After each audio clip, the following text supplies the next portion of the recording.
Ang punto ho kasi rito, ang sinasabi po ng ating mga kababayan, hindi di umano si Cabral yung natagpuan sa bangin na sinasabing si Cabral. Hindi ho sila naniniwala yung ating mga kababayan. Masayang araw po mga ka-PL.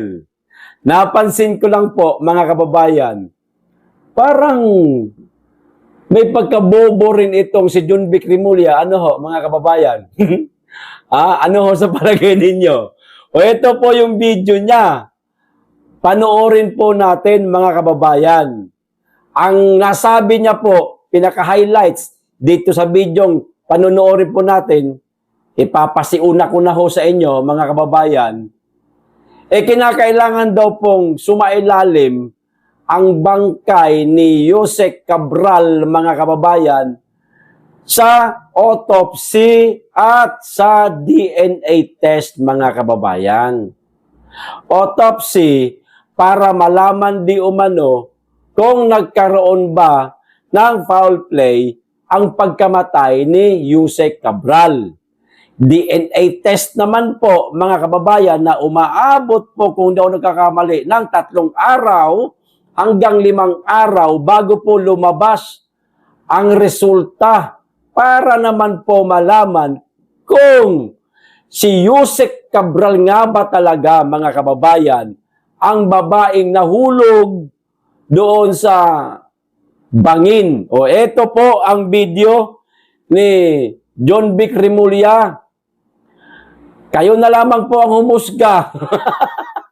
Kasi ako parang nahusgahan ko na itong mama, mga kababayan Pero bago po natin simulan itong video, makikisuyo po muna sa mga hindi pa po nakasubscribe.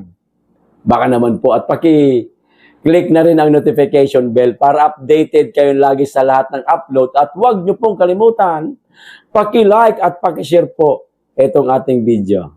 Okay? Maraming salamat. Magkikisuyo lang. O, ito na. Panoorin na natin mga kababayan. Nahusgahan nyo na rin siya. Kayo na pong bahala. She is still undergoing autopsy and a DNA test to make sure that it's really her. Baka budol-budol to diba? So, naninigurado lang tayo na siya talaga yan. We offer our condolences to the family.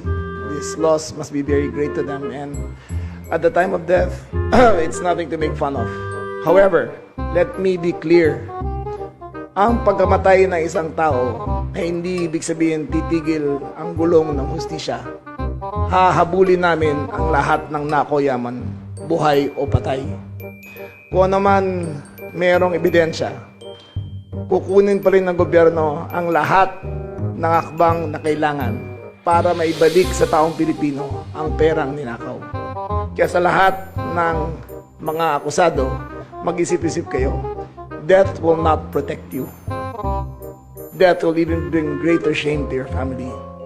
Face up to the charges, man up to the charges, answer the charges, and have faith in the judicial system. Ayan. Mga kababayan, para nga naman daw malaman na kung hindi ba si Yusek Cabral yaong bangkay, kaya kinakailangan ipa-DNA test. Naku po, John Vic Rimulya, pinahirapan mo pa sarili mo. Napakadali po ng investigasyon Bira naman kayo, sir. Nariyan na po yung bangkay, Makikita nyo naman po yung tsura. Kung talagang si Cabral ba o hindi. Bira naman, para namang 50 taong kayong hindi nagkita ni Cabral, kailan lang lumabas sa mga investigasyon yan Tandaan nyo po, sir, ang ikinamatay po ni Yusek Cabral dahil doon sa maaaring nabagok yung kanyang ulo, gawa ng kanyang pagkahulog o kanyang pagtalon man kaya, kung alin man dyan sa dalawa. Tinulak, sinadya o kusang tumalon. O bumagok yung ulo, tumama sa bato, ayun, nawala ng malay hanggang sa namatay. Pero hindi naman siguro parang nasagasaan ng pison yung mukha niya, sir. Hindi po ba, mga kababayan? Ha? Hindi naman siguro nasagasaan ng piston yung mukha ni Cabral na para hindi natin makilala. Eh bakit hindi nyo po ipakita sa social media? Mainstream media. Oh, letratuhan yung bangkay ni Yusek Cabral na nariyan na ngayon sa inyong kustodiya. Pwede nyo pong videohan, picturean, makikilala ho ng tao kung si Yusek Cabral ba o hindi. Hindi na po kinakailangan ipa-DNA, sir. Yun akin lang to, ha? Akin lang to, sir. Kasi maghihintay pa po kayo kung daw nagkakamali, 3 hanggang 5 araw bago lumabas yung resulta. Maghihintay pa ang tao niyan. Mga nakasubaybay sa balitang ito, maghihintay pa hanggang 5 araw. Pagpalagay natin 3 araw. Di ba ganyan nakakabagot din maghintay? Di ba mga kababayan, ipakita ang bangkay ni Yusek Cabral. Letratuhan o di kaya video para makilala natin kung siya ba talaga. Imposibleng kayo, Sir Junvic Rimulya, hindi nyo ho nakita yung bangkay na kinuha mula doon sa bangin. Nagsasagawa na kayo ng investigasyon, di po ba? Imposibleng hindi nyo po sinilip kung siya ba talaga yon o hindi. Hindi na po kinakailangan ng DNA test. Autopsy, oo, kailangan yan para malaman kung meron bang nangyaring foul play o wala. Yan. Pero DNA, no need na ho, sir, eh. No need na ho. Parang ikaw lang, halimbawa, sir, halimbawa lang ito, ha. Sample lang namin to para mas madali po ninyong maunawaan. Meron po kayong alagang aso. Aso yan, ha. Hindi po tao. Nasa gasaan ngayon yung aso mo. Ipapa-DNA mo pa ba yan? Balhibo pa lang nung aso mo. Yung tayo pa lang nung aso mo. Kilala mo na eh. Sa ilang taon kayong magkasama, imposibleng hindi mo makilala yung aso mo kahit tinamaan yung ulo, durog, makikilala mo pa rin naman yan eh. Di ba mga kababayan? Kaya, para tuloy lumalabas na may pagkabobo, itong si Junvic Rimulya, mga kababayan.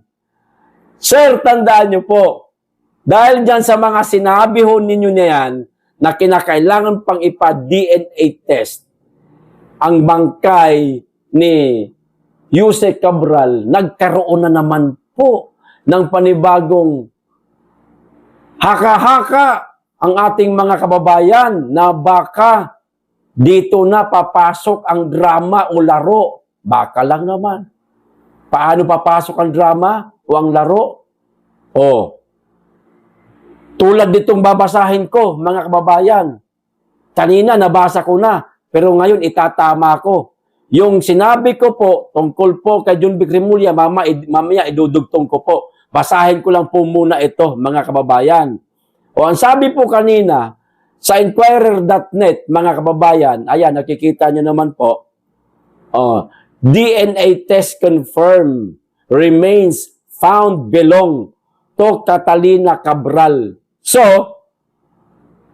ang sinasabi po dito, na meron na di umanong DNA test na resultang lumabas. Kinumpirma na po eh. Ayan, nakikita nyo naman eh. Confirm na nga eh. DNA test confirmed. Remain found belong to Catalina Cabral. So parang pinalalabas nitong balitang ito na meron ng resulta sa DNA test ni Cabral. Kung hindi ako nagkakamali, 3 hanggang 5 araw yan bago lumabas ang resulta, mga kababayan. Okay? Pero dito po sa isang pang balita, mga kababayan, kanina, binasa ko, Inquirer.net. Ngayon, ayan, mula po sa GMA News Online, mga kababayan, ha? Ito. Cabral's autopsy result out within the day. Itong araw, ano petsa ba ngayon? December 20. Maaaring, anong oras na ba ngayon? Oras, mag-aalas 8 na po. Ayan, mga kababayan, baliktad lang. Ano? So, maaaring kanina, lumabas na yung resulta. Hindi pa lang ipinapakita o ipinapalabas sa mga mainstream media at tabloids, mga kababayan. Ano ho? Ang sabi, Cabral's autopsy result out within the day. So, antabayan na natin yan. Mamaya-maya, lalabas yan, mga kababayan. But, no DNA test conducted. Sino may sabi? PNP. Yung binasa natin kanina, Inquirer.net, ang sabi, kinukumpirma nila na meron na di umanong DNA test na sinabi si DILG. No, maaaring sinabi ng DILG sa Inquirer.net na meron ng resulta mula sa DNA test sa katawan ni Yusek Cabral. Nasabi po na Inquirer, maaring ito lang po ang sinabi sa Inquirer. Kaya inilathala po ito ng Inquirer.net. Ayon po daw sa DILG. Nakita nyo naman kanina. Pero dito, sa pangalawang binasa ko, wala pang nangyayaring DNA test na ginagawa sa katawan ni Yusek Cabral, mga kababayan. Sino may sabi? PNP. O magkaiba po sinasabi ng DILG at saka ng PNP. Ano ba talaga? O tuloy ko muna itong basa.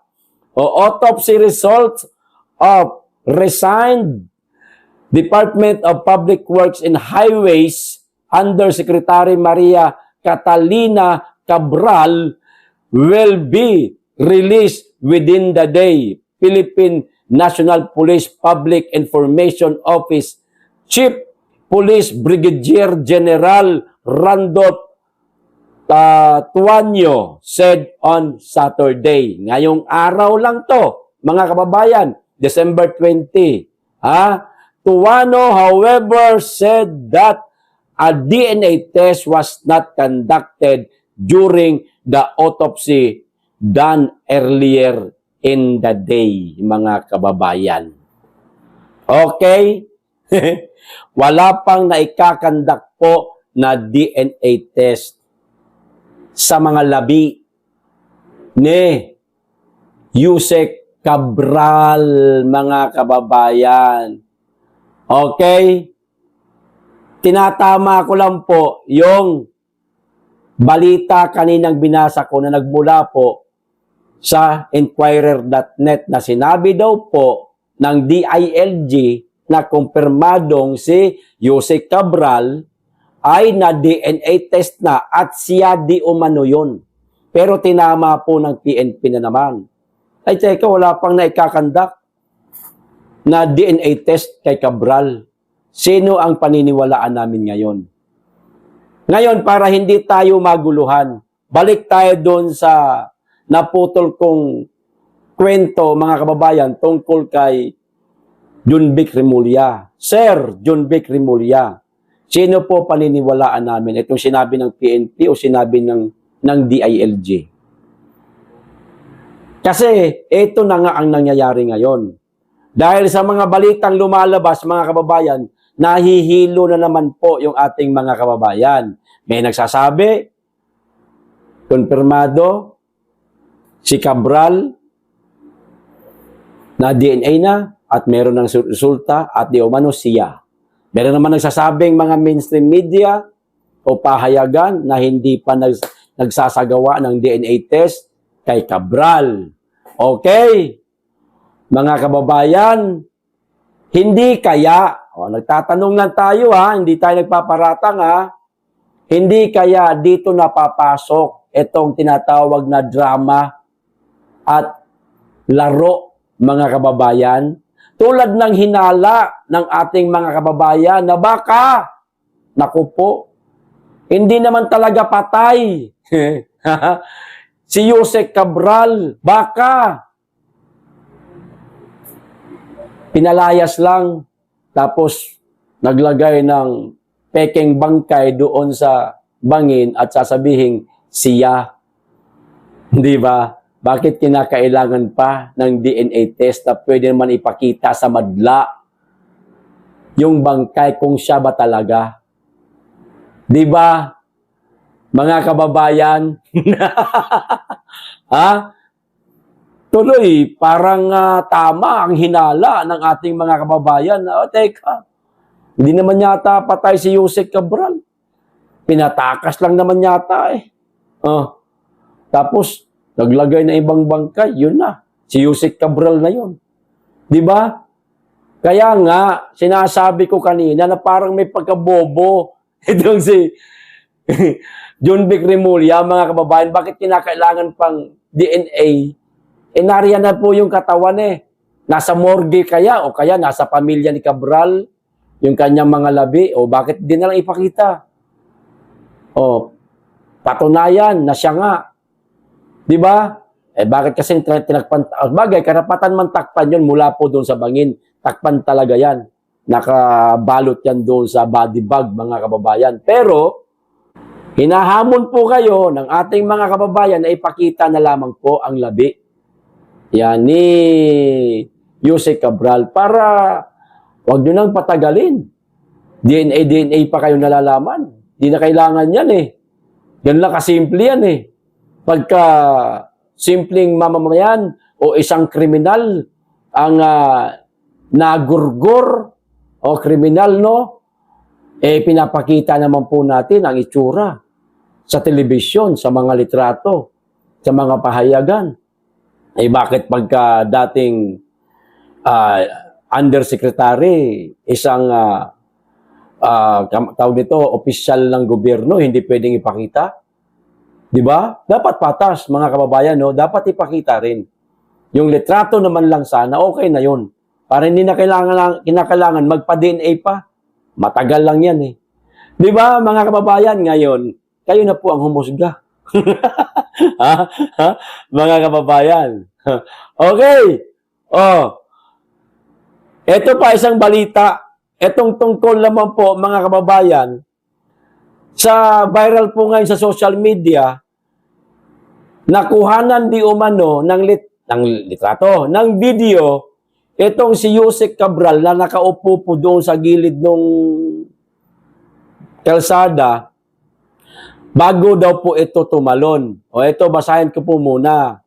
Nahagip sa isang dashcam footage ang nakaupong si dating Department of Public Works and Highways Undersecretary Catalina Cabral sa isang concrete barrier sa gilid ng Cannon Road sa Barangay Camp 4, Tuba, Benguet, bandang alas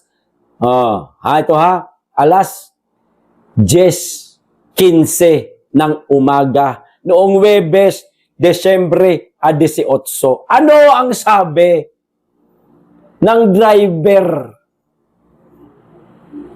ni Yusek Cabral, mga kababayan, sa kanyang interview? Bago po natin ipagpatuloy ang mga katanungan natin yan tungkol sa driver ni Yusek Cabral, panoorin po muna natin itong video, mga kababayan. So ayun, nasa gilid, nakaupo, yaong itsurang babae, pero hindi masyadong maanin na gumuka kung si Cabral ba talaga yon. May sasakyan sa gilid na nakaparada, katulad po nung nag-selfie yung kanyang driver. Kita yung sasakyan, kita rin si Cabral. Okay, ipagpalagay natin si Cabral nga talaga yung nakita sa video at saka doon sa selfie noong driver ni Cabral, mga kababayan. Ang tanong ho kasi dito, mga kababayan, katulad po ng naiwan kong sasabihin sa inyo kanina, itong tungkol po, mga kababayan, sa sinabi ng driver ni Cabral na dumaan daw po sila sa lugar na yon, kung hindi ako nagkakamali, alas 2 yata yun. Alas 2 o mas maaga pa sa alas 2, parang ganun ba? Kasi dumaan sila doon, huminto sila. Yan, yun na ang nangyari. Nakita natin sa video na nakaupo doon si Yusek sa gilid ng kalsada. Bangin na yun. Okay? Maaring, ang sinabi sa balita, alas 10:15 ng umaga. Pero ang sinabi ng driver ni Cabral, mga alas 2, yan, pagpalagati alas 2. Tapos, saglit lang sila dyan, sumakay ulit ng sasakyan si Cabral, pumunta sila sa restaurant. Etong sabi nung driver ni Cabral pumunta sila sa restaurant, kumain, pagkatapos, diretso na nag-check-in sa Ayon Hotel. Tapos bandang alas 12:30, lumabas ulit, nag-aya si Cabral, bumalik doon sa lugar na yun, doon na nadali si Yusek Cabral.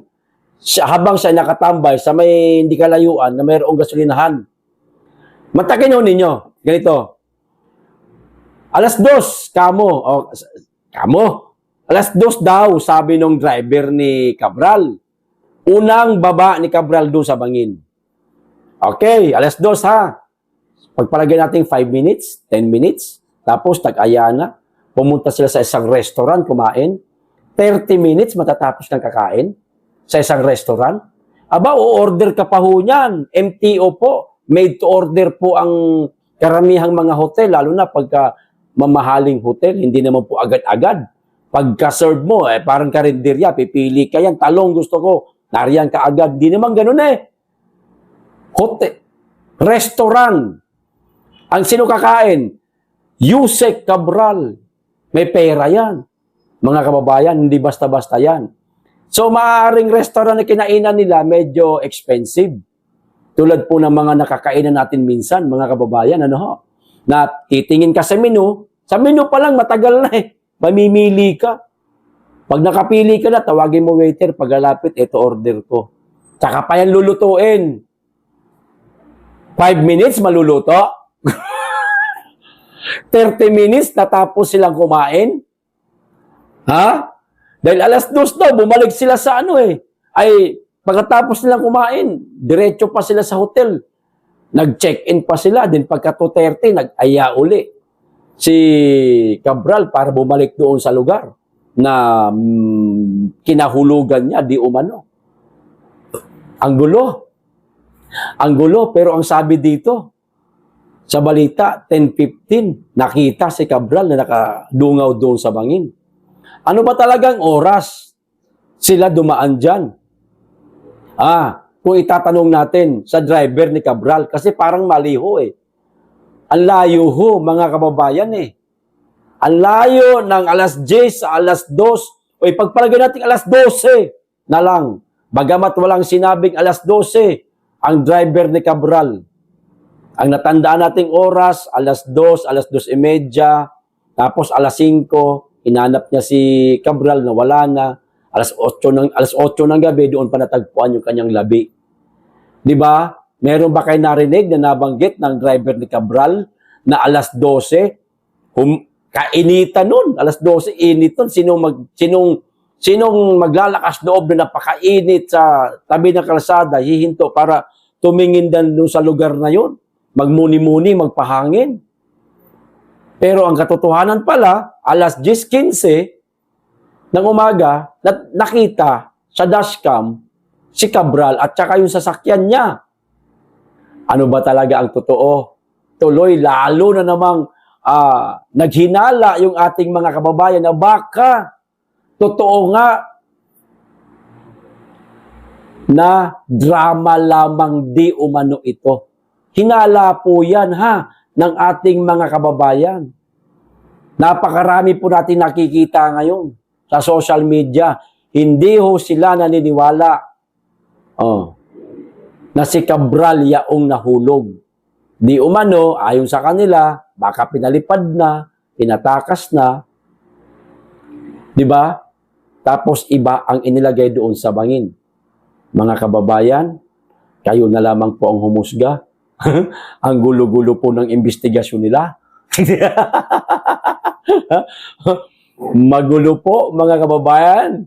Iba-iba po ang oras. Samantalang simple lang naman talaga dapat ganito. Kasimple. John B. Cremulya, sir. Simple lang. Kung talagang si Cabral ang namatay, nahulog doon sa bangin, ipakita nyo na lang po sa mainstream media. Litrato man o mapabideo man, kung siya ba talaga. O di kaya, magkaroon ng public viewing sa mga labi ni Yusek Cabral.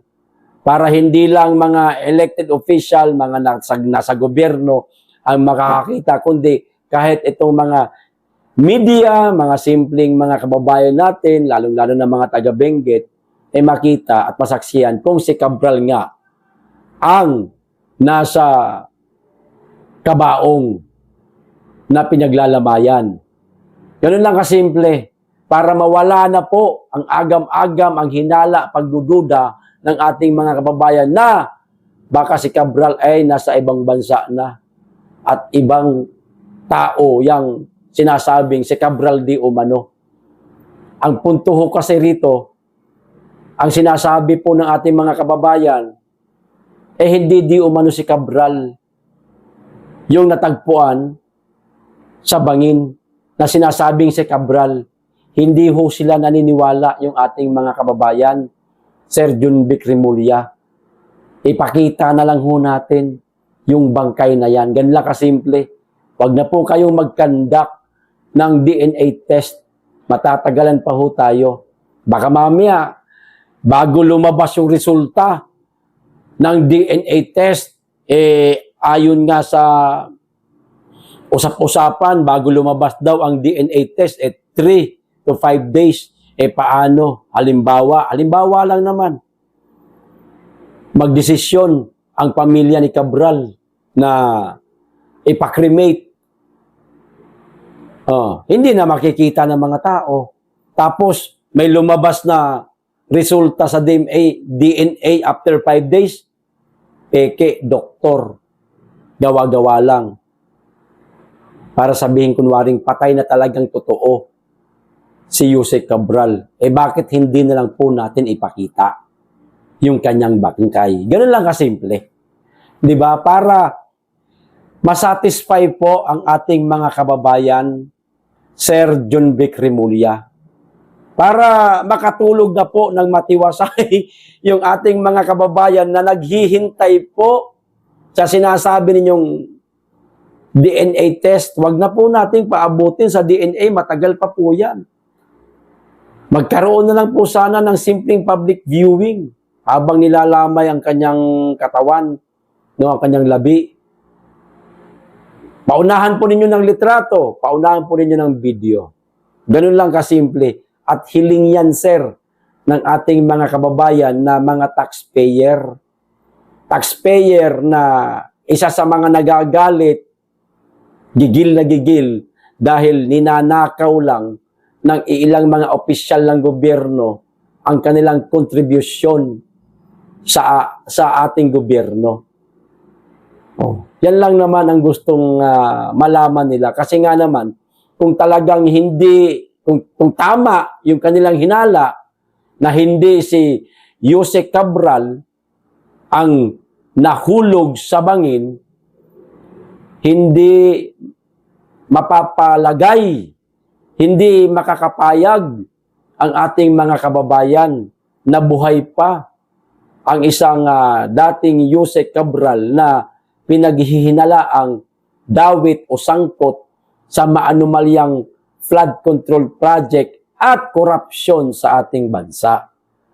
Kasi naghahanap po ang ating mga kababayan ng hustisya na merong mapakulong, merong managot dito sa maanumalyang flood control project. At higit sa lahat, itong napakalalang korupsyon na nangyayari sa ating bansa. Flood control project, maliwanag po na korupsyon yan. Dinadaan lang sa kuno, may proyekto, pero ang bulsa ay tinatago. Walang flood control project na gagawa. Ghost project meron. Kung meron man, ampaw, o isang palo lang ng malakas na rumalakas ang baha, sira ang flood control project. Palpak, ampaw. Yan. Uulitin ko, ang hinihingi ng mga tao ay mapatunayan o gusto nila makita, mapalitrato man, mapabidyo man, kung si Yusek Cabral nga ba talaga ang babaeng nahulog sa bangin. Kasi kung hindi titigil ang ating mga kababayan. Katulad ni Saldico na ninanais din po nilang mapauwi sa bansa, harapin ang mga ikinaso sa kanya at sana makulong.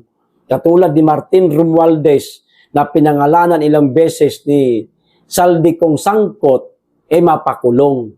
At kasama pa si Mr. President Bongbong Marcos na pinangalanan rin ni Saldico. Siyempre, ang ninanais din ng ating mga kababayan walang iba, kundi lahat sila makulong.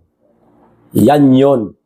Kaya, wag na kayong magpa-DNA test, ipakita na lang ang labi ni Yusek Cabral. Kung maaari lang sana, sir ha? Kung maaari lang. Sana, mapapayag po ninyo ang pamilya ni Yusek Cabral na ipakita sa social media, sa mainstream media, kahit litrato na lang, maipakita na siya nga itong babaeng nahulog sa bangin. At hindi drama katulad ng hinala ng ating mga kababayan. Okay, hanggang dito lang. Maraming salamat. Mag-iingat kayong lagi. At higit sa lahat, mahalin po natin ang Pilipinas.